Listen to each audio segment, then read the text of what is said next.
Going on, everybody? Welcome to a capital hungry scalper setup series, focusing primarily on gold for this webinar. It's currently Tuesday, August 2nd, and we're going to be doing some fundamental and technical analysis on gold, lining up some scalp and potential day trade setups for the coming sessions for Asian, London, and New York tomorrow. So overall, just from a macro perspective, so everybody understands what's going on.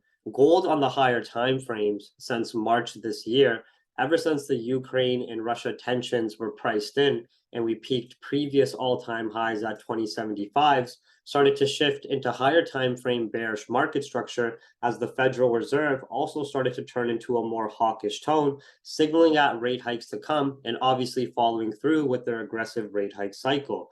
Increase in interest rates keeping the US dollar bullish, as well as other asset classes bearish, including gold, is what's been the primary information advantage and driving factor for gold downside. We've had very significant downside from the 2075 all-time highs all the way to an institutional higher time frame monthly demand zone at the 1680s. We're seeing a very aggressive bounce from the 1680s, but this is still nothing out of the ordinary. You can see as gold was having the various Ukraine-Russia tensions priced in, a more hawkish tone starting to shift by the Federal Reserve, a very hawkish IMF meeting where we had the collection of central banks, including the Bank of Canada, Bank of England, Euro Central Bank, even starting to give hints and signals towards bringing rates out of the negative territory, and overall turning into a more hawkish tone. This information advantage has kept gold driving lower and lower. As we have sellers drive price down to significant lows and excessive profit made on these declines in the price of gold, with the short orders dominating, you can see we have these profit-taking moves and liquidating of positions. As a lot of that short-term information gets priced in, we print these lower lows and have pullback phases.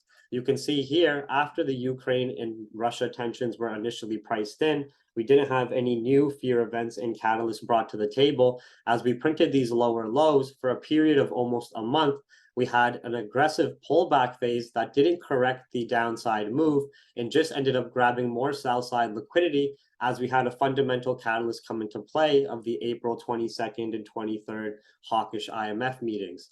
This led to a continued downside move to lower lows, whereas a lot of those hawkish rumors prior to the FOMCs got priced in, we entered another pullback phase, a secondary corrective phase of market structure, where we also consolidated for a period of time, generating more sell side liquidity at the 1870s, where we finally revisited the previous lows and accumulated more sell side liquidity. And then up until the July meeting, this downside move here to 1680 has been primarily driven by the markets adjusting and pricing in the 75 basis point rate hike with the minimum expectations of the 50 basis point rate hike. So all of that information was getting priced in well ahead of time to the July FOMC. As we hit that 1680s institutional demand zone and very key higher time frame monthly level, we had sellers liquidate positions and more buy side liquidity generated here, providing that exit relief. But also we had fundamental catalysts of worsening economic data from countries across the board. PMI figures starting to drop below the 50s, which is of course signaling active recessions, retail sales dropping, consumer confidence, and so forth. So we also had the catalyst for more buy-side liquidity generated in this area and entering another pullback phase where the priced-in FOMC of only having a 75 basis point rate hike, which was already getting adjusted into the market the month prior, led to a buy the rumor, sell the news impact on the dollar, which just led to some more upside on asset classes as a bear market rally started on the stock market and US 30 buyers try to squeeze out what they can, also trapping a lot of retail liquidity when they go to better sell side liquidity zones and liquidate right out. And asset classes such as gold have had this bounce as well. But what we have to understand from a broad perspective is we've had a pretty significant 1,000 pip pullback, $100 an ounce pullback from these 1680 lows all the way back up to 1780s, 1790s. We are coming to a very specific price point of interest, being the last previous lows where we had a clean break leading to this aggressive downside move. So 9 times out of 10, when you're looking at gold and it's retesting key sell areas, it will retest those areas multiple times before possibly seeing continuation to the downside. And this pullback structure can extend for a pretty aggressive period of time as you're ranging and collecting those orders before continuing the higher time frame movement. So as I'm watching gold right now, we've been playing this upside above the 1700s very effectively, understanding we're in pullback structure after the rejection at the 1680s demand zone, understanding the impact of the weakening global economic data in real time with reports coming out worse and worse, understanding the effect of a priced in FOMC where it's a buy the rumor, sell the news type of impact on the dollar and more of the inverse there on gold, and then just having continued worsening economic data on top of very bullish price action and market structure, printing these intraday higher highs. Now, what we're seeing happen specifically today, and what we've seen is this very similar pattern over the last year, and of course over the last 6 months, where prior to the FOMCs, months, 2 months prior, we have consistent Federal Reserve speakers scattered throughout the weeks and months where they start to bring more hawkish tones of we still need to combat inflation. We can still see more 75 basis point rate hikes on the table. And that's exactly what we're having take place today. We just had Fed Evans, and I think it was Barker just earlier today, if I'm not mistaken.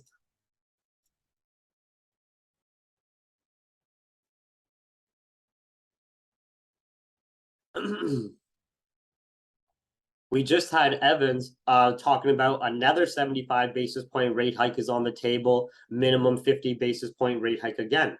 So when the Fed speakers give these rumors and signals months and weeks ahead of the actual Fed rate decisions, what they're doing is trying to minimize market impact in terms of downside volatility on the stock market, and they are trying to adjust the market slow and steady to the rate hikes and news to come. So when the actual rate decision comes out, when they just do the expectations of what they've been giving rumors to for the last month, you have an inverse impact take play, which is the buy the rumor, sell the news concept in the stock market and on Wall Street, right?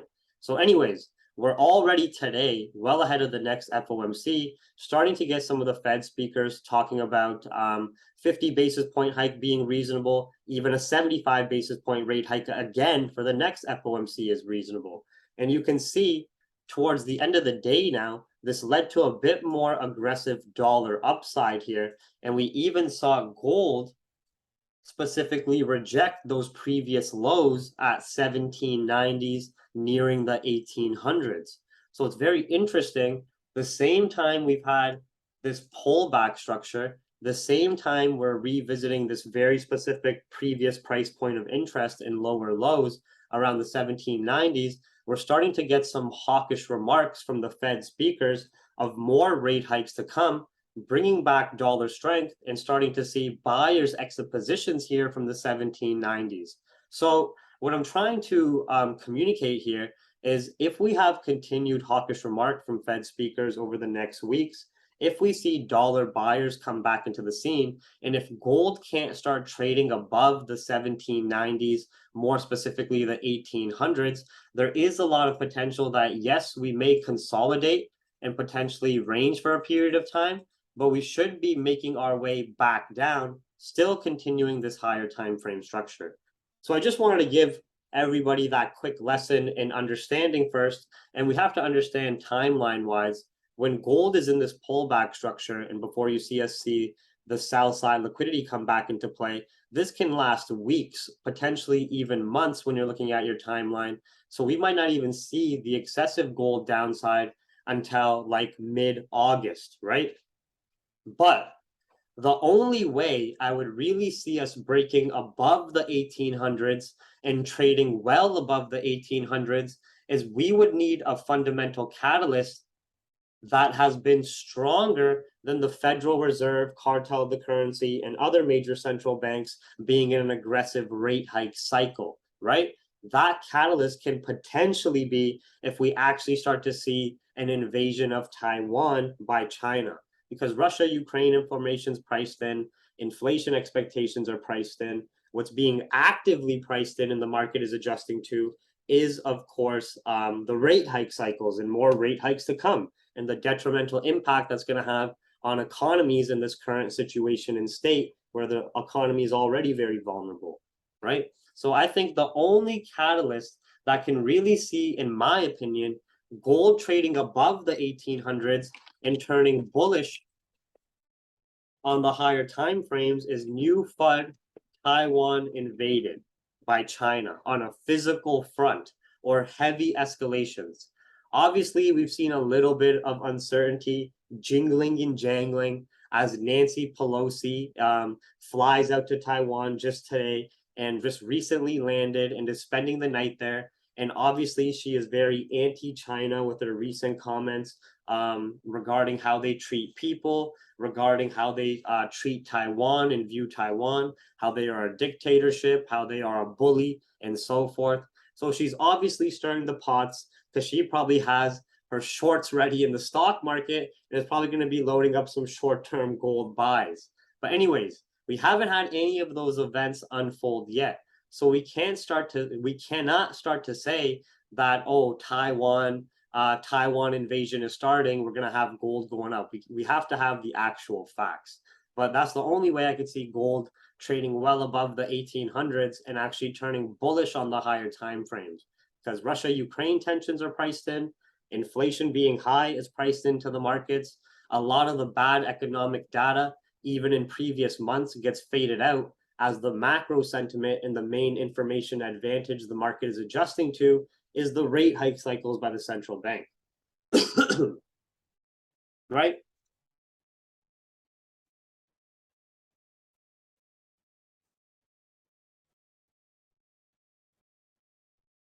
So when we're looking at gold here, we can see some broad bullish corrective structure, and overall gold has just been trending in this channel since towards the end of July 28th here, where we have been so far printing consistent higher highs.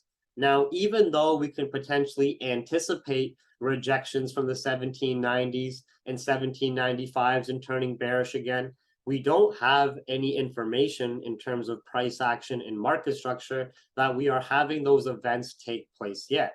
At the current moment, gold is still very bullish in its pullback and corrective structure, with buyers consistently printing intraday highs, much stronger impulsive upside movement to print those highs, and just having relatively weaker corrective phases that does not phase the upside movement. Either you have an accumulation of order flow or a pullback to generate orders from better price points of interest. So at the current moment, this structure is still valid. This structure is still being respected. We do have more economic data tomorrow and tonight, where that data in the short term is still expected to be poor. So at 2 a.m. Eastern, we have exports and imports data from Germany, trade balance figures, where they're expecting a little bit of a rebound in the exports, imports still relatively weak. 3:45 a.m. Eastern, 3:50, 3:55, 4 a.m. Eastern, 4:30. PMI figures across the board from Italy, France, Germany, Eurozone, and UK, all expected to be below 50 grade points or in the low 50s, still relatively weak data, where this global weak data can still give some short-term strength to the yen and gold as a safe haven in its pullback structure, as this structure is still being respected.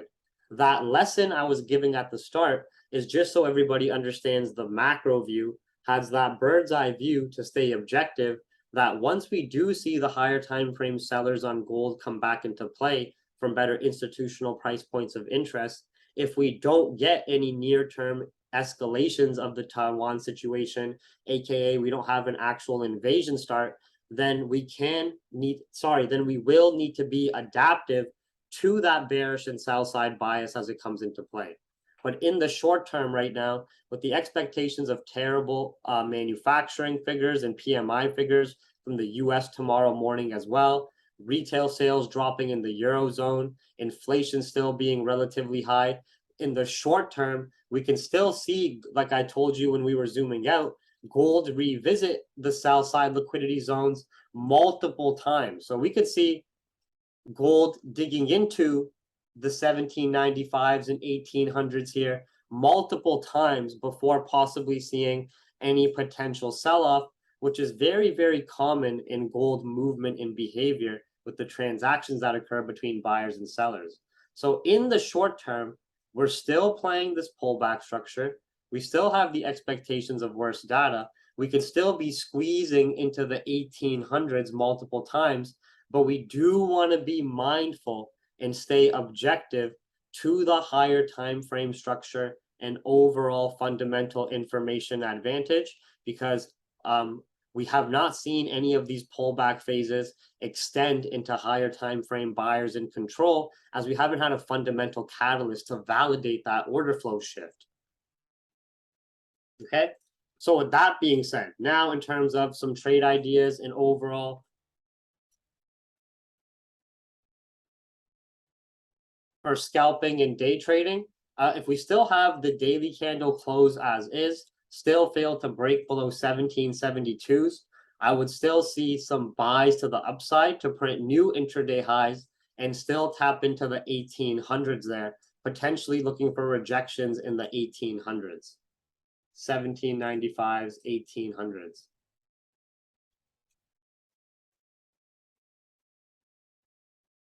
Green boxes being areas of buy interest. Also, if we have a pullback and just break above these previous intraday highs at 1785, red area being a potential area where we could see rejection. As you can see, even as we've been trending our way up here, if we don't have a catalyst to bring impulsive buy side liquidity, every time we print these significant higher highs, we do have very aggressive pullback phases that occur as well. So, and we're also, that would be digging into the previous lows. So something you want to keep an eye out on there. Other than that, the only way I would feel safe selling gold is if we really had 1772 buys invalidated and breaks below 1764, breaks below 1760. And for this, we would need to see dollar buyers back into the scene. And the correlation isn't between US dollar and gold. If we see dollar buyers come back into the scene and riding with their higher time frame bullish structure, that signals to me that the market is further pricing in even more Fed rate hikes to come. And also, if we see equities turn more, so this sell side bearish bias here would make a lot more sense if equities turn more bearish, VIX starts to pick up some strength, and dollar turns bullish, because that shows me the market is adjusting and pricing in more rate hikes to come, which the outflow out of equities in those asset classes, inflow and demand in the dollar, we'd also see more bearish downside on gold with breaks below 1764. But this is the secondary option where we would need those fundamental confirms. Otherwise, we're still looking to ride this structure, this price action, those short-term fundamentals until we see more signs of rejection and exhaustion at our higher time frame sell points of interest.